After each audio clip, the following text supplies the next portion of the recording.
Hello, સ્વાગત છે આપનું પ્રેક્ટિકલ પાઠશાલામાં. ફરી એકવાર ધોરણ 12 સાયન્સના પ્રેક્ટિકલ અને એનો બીજા નંબરનો પ્રેક્ટિકલ આપણે આજે પરફોર્મ કરવાના છીએ. તો જરૂરી પ્રાયોગિક પેન કાગળ સાથે અમારી સાથે બન્યા રહો. આજનો પ્રેક્ટિકલ ખૂબ જ અગત્યનો છે, કદાચ થોડી એની લેન્થ વધુ હશે, તો ચાલો ડિટેલમાં સમજીએ. પ્રેક્ટિકલ છે મીટર બ્રિજ. જી હા, ઓહમના નિયમની મદદથી પણ આપણે અજ્ઞાત અવરોધ નક્કી કરી શકીએ છીએ. આપણી પાસે આ ઓલ્ટરનેટિવ મેથડ છે, તો એને સમજીએ. 3 રીતે પ્રશ્ન પૂછી શકાય, જે અહીંયા દર્શાવેલા છે. પ્રથમ જે ક્વેશ્ચન છે, ધ્યાનથી એને વાંચીએ તો ખ્યાલ આવશે કે મીટર બ્રિજના ખાનાઓમાં અજ્ઞાત અવરોધ અને અવરોધ પેટીના સ્થાન અદલ બદલ કરી અને અજ્ઞાત અવરોધનું મૂલ્ય નક્કી કરીએ. આ બરાબર ધ્યાન રાખજો, કારણ એ છે કે બીજા ક્વેશ્ચનમાં તમને શું પૂછે છે કે અજ્ઞાત અવરોધ નક્કી કરો, સાથે અવરોધકતા પણ નક્કી કરો. હવે જો અવરોધકતા નક્કી કરવી હોય તો આપણે એ તારનો બરાબર વ્યાસ અને ત્રિજ્યા પણ નક્કી કરવી પડે, અને એના માટે આપણે જરૂર પડશે મીટર બ્રિજની. એ પણ આપણી સાથે રાખીશું. ત્રીજી રીતે પ્રશ્ન એવો પૂછાય છે કે તમે એક આલેખ દોરશો અને આલેખ પરથી અજ્ઞાત અવરોધ નક્કી કરશો. એનો મતલબ કે 3 રીત થઈ. પ્રથમ શું હતી? તો પ્રથમ હતી માત્ર ને માત્ર અજ્ઞાત અવરોધ નક્કી કરો. ત્યાર પછી શું આવ્યું? તો કે અજ્ઞાત અવરોધની સાથે અવરોધકતા નક્કી કરો, અને ધ્યાન આફ્ટર અજ્ઞાત અવરોધ તો નક્કી કરો જ, પરંતુ એમાં તમારે ઢાળ પરથી નક્કી કરવાનો છે. એનો મતલબ કે જો આ ક્વેશ્ચન પૂછાય તો જ આપણે સ્ક્રૂ ગેજની જરૂર પડશે. ઓકે મિત્રો, અહીં આપણે બધી જ વસ્તુને સમજી લેવાના છીએ. તો ચાલો સ્ટાર્ટ કરીએ. હેતુ મીટર બ્રિજ એટલા માટે છે કેમ કે 1 મીટર લંબાઈનો તાર એ બ્રિજની અંદર, મતલબ કે જે પાટિયું છે મીટર બ્રિજનું, એમાં ફિટ કરેલો હશે, એટલા માટે એનું નામ પડે છે. અને એના પરથી આપણે અજ્ઞાત અવરોધ નક્કી કરવાનો છે. આ અજ્ઞાત અવરોધ આપણને આપેલો હશે સેમ ટુ સેમ જે ઓહમના નિયમમાં આપણે યુઝ કરતા હતા તે.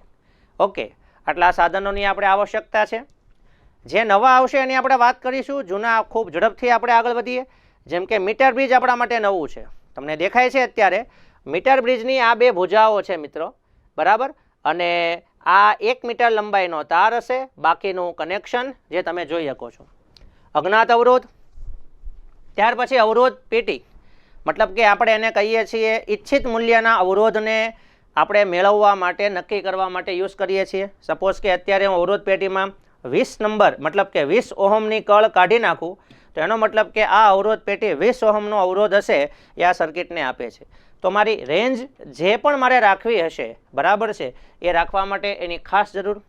એની બાજુમાં છે રિઓસ્ટેટ, જે ઓલરેડી આપણે લાસ્ટ લેક્ચર એટલે કે લાસ્ટ પ્રયોગમાં ઉપયોગ કર્યો છે કે પ્રવાહના મૂલ્યમાં વેરિએશન લાવવું હોય તો. ધેન આફ્ટર ગેલ્વેનોમીટર, બરાબર, પ્રવાહની હાજરી દર્શાવે છે. જોકી અહીં એક નવી કળ આવશે કે જેને આપણે આ શું કહેવાય કે મીટર બ્રિજના તાર ઉપર સરકાવીને અવરોધનું મૂલ્ય મેળવવાના છીએ, તો એની પણ જરૂર પડશે. સાદી કળ, આ સિવાય બેટરી, સ્ક્રૂ ગેજ અને જરૂરી કેબલ. ઓકે, તો આ થઈ ગયા સાધનોની વાત. આગળ વધીએ. ચલો, પરિપથ તમને અહીંયા દેખાય છે. પહેલાં હું તમને ચોખવટ કરી દઉં કે નીચેની જે તમને ગોઠવણી છે તે માત્ર સમજૂતી માટે હશે, બહુ ચિંતા નથી કરવાની. તમારે દોરવાની છે ઉપરની સર્કિટ. તો ઝડપથી આપણે એને પહેલાં સમજી લઈએ. આપણે હંમેશા સ્ટાર્ટ ક્યાંથી કરવું જોઈએ? બેટરીથી. બેટરીનો નેગેટિવ છેડો, ત્યાંથી એક વાયર જશે રિઓસ્ટેટ, બરાબર. અહીંયા રિઓસ્ટેટ જે છે મેં તમને ગયા લેક્ચરમાં કીધેલું એ જ પ્રમાણે રિઓસ્ટેટનો હંમેશા શું કહેવાય કે વેરિયેબલ છેડો છે ને, એ વેરિયેબલ છેડો જોડીશું અને એની સામેનો ફિક્સ છેડો જોડીશું. જેમ કે વેરિયેબલની નીચેનો છેડો આપણે બને ત્યાં સુધી યુઝમાં આવતો નથી, જે અહીં દર્શાવેલો છે. તો ફરી એકવાર આપણે ક્વિક અહીંયા જોઈ લઈએ કે નેગેટિવમાંથી એક છેડો જશે રિઓસ્ટેટ, રિઓસ્ટેટના ફિક્સ છેડામાં. વેરિયેબલમાંથી એક છેડો જવાનો છે ક્યાં? કળ, સાદી કળ. સાદી કળમાંથી બેટરી, મતલબ સાદી કળમાંથી મીટર બ્રિજ, મીટર બ્રિજ ત્યાંથી એક આખું 1 મીટર લંબાઈનો તાર આવી ગયો, અને મીટર બ્રિજનો જે સામેનો છેડો છે ત્યાંથી આ વાયર જવાનો છે બેટરીના પોઝિટિવ. મતલબ કે એક ક્લોઝ લૂપ તૈયાર થઈ. ધેન આફ્ટર આપણે જોવાના છીએ બંને શું કહેવાય કે અવરોધ અને અવરોધક પેટી માટેની ભુજાઓ. તો એ બંને સ્થાન બી એમાં દર્શાવેલા છે. અને વચ્ચેથી એક છેડો ગેલ્વેનોમીટર, અને ગેલ્વેનોમીટરનો જે બીજો છેડો છે એ ક્યાં જવાનો છે? જોકી સાથે. ઓકે, તો આ રીતે આખી સર્કિટ અહીંયા ક્લોઝ થઈ ગઈ, જેવું તમને અહીંયા નીચે પણ દેખાઈ રહ્યું છે. કદાચ એમાં સાદી કળ અને રિઓસ્ટેટને અદલ બદલ કરેલા હશે, પણ એ જસ્ટ સિરીઝ છે, એટલે એમાં કોઈ તમારે ચિંતા કરવાની જરૂર નથી.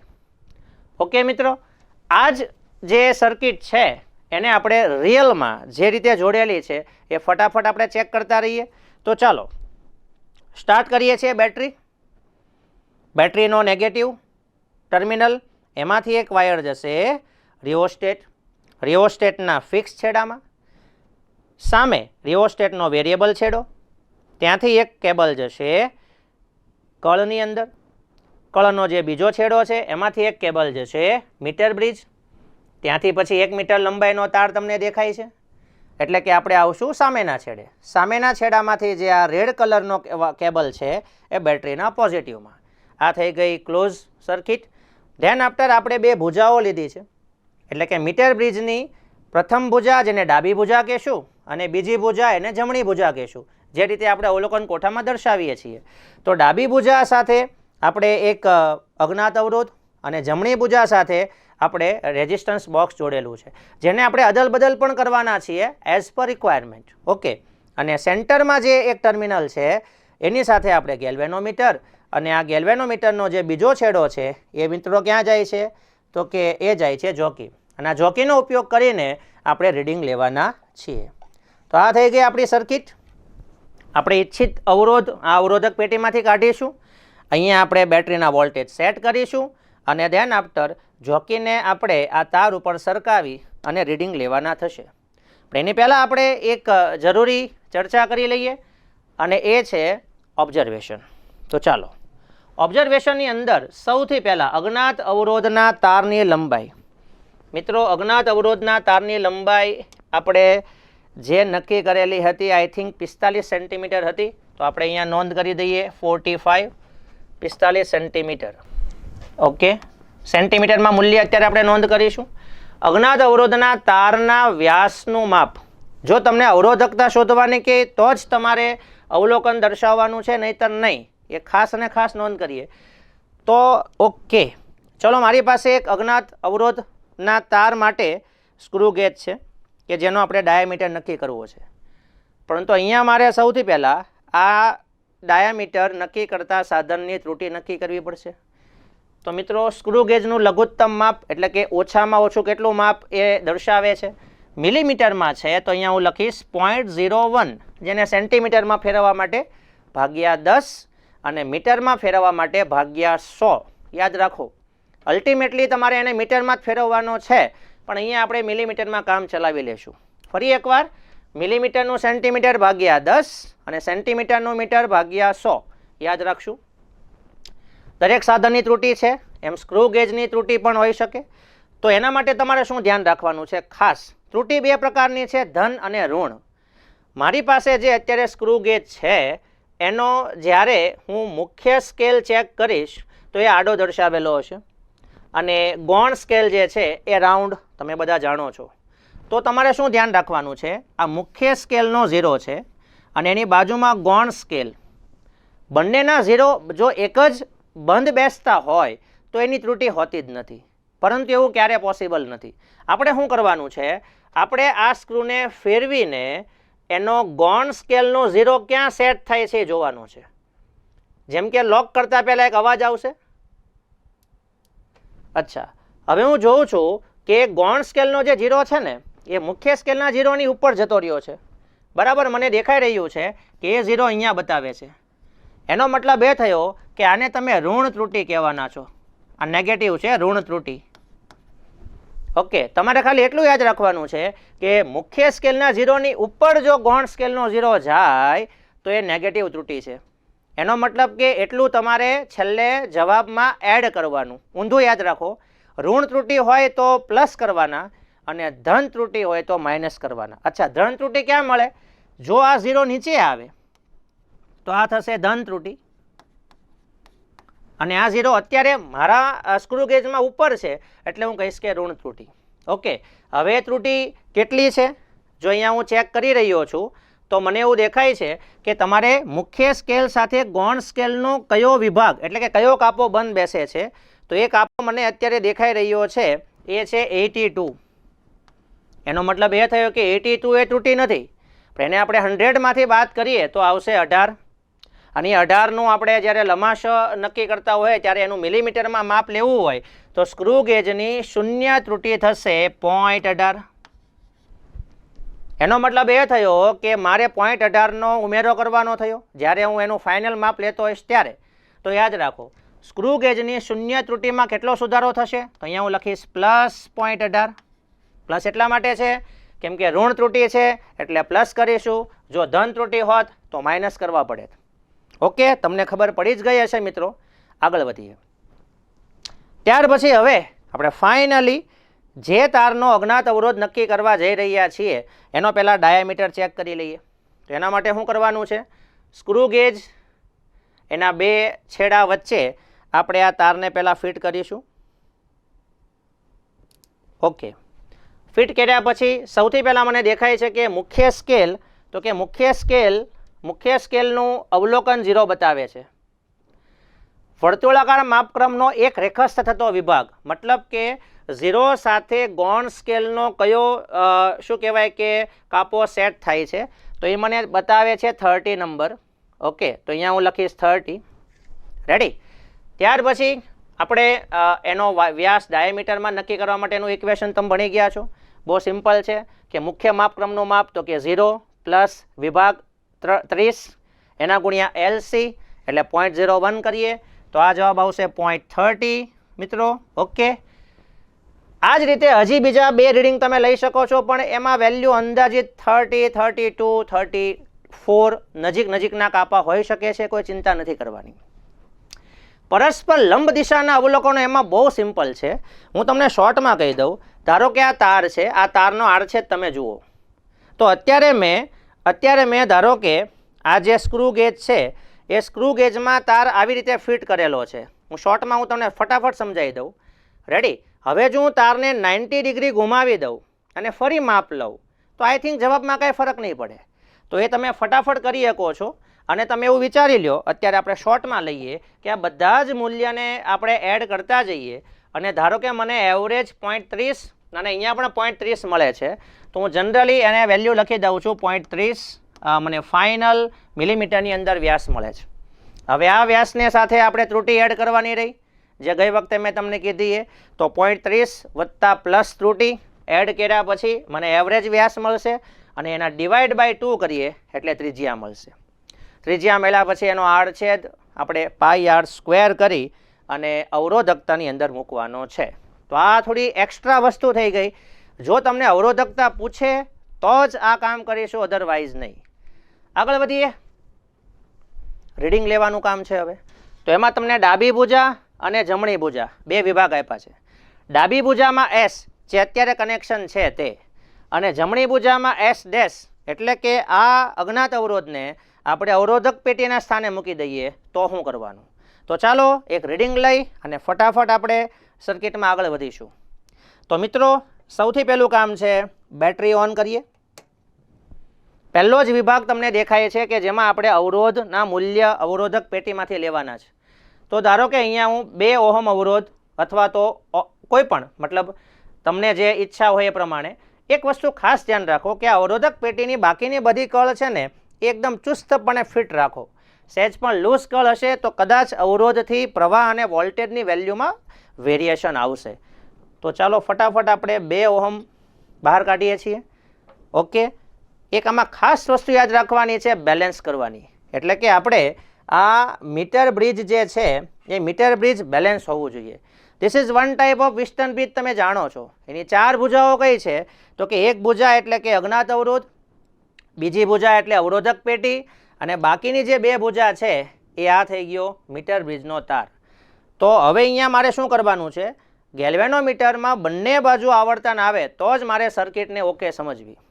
તો એના માટે આપણે બેટરી ઓન કરી. હવે સમજો કે આપણે એક છેડે જ્યારે જોકીને રાખીશું ત્યારે ડાબી બાજુ આવર્તન બતાવે છે અને એ જ પ્રમાણે જો આપણે બીજા છેડે રાખીએ તો જમણી બાજુ આવર્તન બતાવે છે. જો આવું ન થાય તો સમજવું કે આપણે ઓહમ યા તો બદલવા જોશે અથવા તો રિઓસ્ટેટની મદદથી પણ અવરોધને બદલી શકીએ છીએ. સૌથી પહેલું કામ આ જ કરવાનું છે. ફરી એકવાર, બંને બાજુ આવર્તન આવવું જરૂરી છે. ઓકે, ચાલો હવે શું કરીએ છીએ તો સૌથી પહેલાં જોકીને આપણે ડાબી બાજુથી અવરોધક તાર જે છે એના ઉપર ફેરવતા જશું, મીટર બ્રિજ ઉપર ફેરવતા જશું અને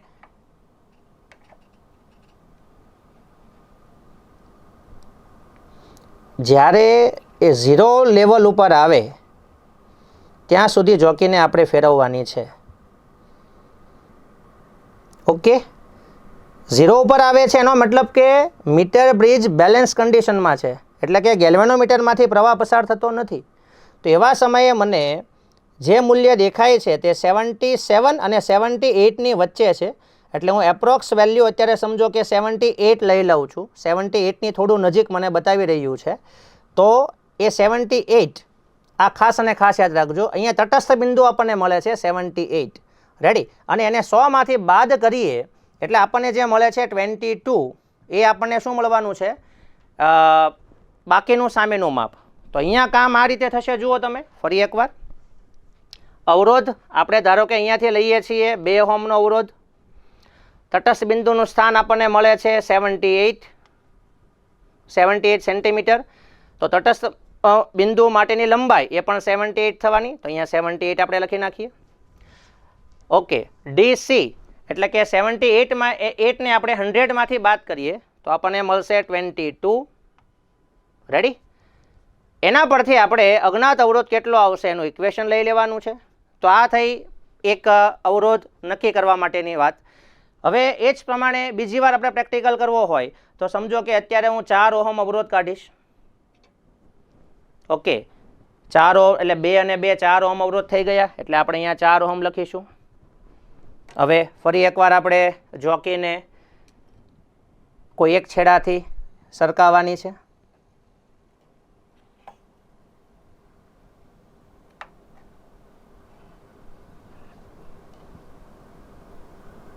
અને આ સરકાવતી વખતે આપણે ધ્યાન રાખીએ કે તટસ્થ બિંદુ આપણને ક્યાં મળે છે. ઓકે, અહીંયા મને તટસ્થ બિંદુ મળે છે 60 ઉપર. ઓકે, એનો મતલબ એ થયો કે તટસ્થ બિંદુ અહીંયા હું લખીશ 60, એટલે કે AD બરાબર L એટલે કે 60. ઓકે, 100માંથી એને બાદ કરીએ છીએ એટલે આ થઈ ગયું 40, રેડી. અને એના પરથી એનો અવરોધ. તો આ રીતે આપણે હજુ એક રીડિંગ પણ લઈ શકીએ છીએ. આ એક પહેલી મેથડ થઈ. હવે બીજી મેથડમાં શું કીધેલું છે? અવરોધક પેટી અને અજ્ઞાત અવરોધ એને આપણે ખાલી અદલ બદલ કરવાના છે અને ફરી પ્રેક્ટિકલ પરફોર્મ કરવાનું છે. અહીંયા લખેલું છે જમણી ભુજામાં S ડેશ, મતલબ કે અત્યારે ડાબી ભુજામાં S ડેશ હતો, એ જ પ્રમાણે જમણી ભુજામાં S ડેશ મૂકી અને અવરોધક પેટીને આપણે ડાબી બાજુ લઈ અને આખો પ્રેક્ટિકલ રિપીટ કરવાનો છે.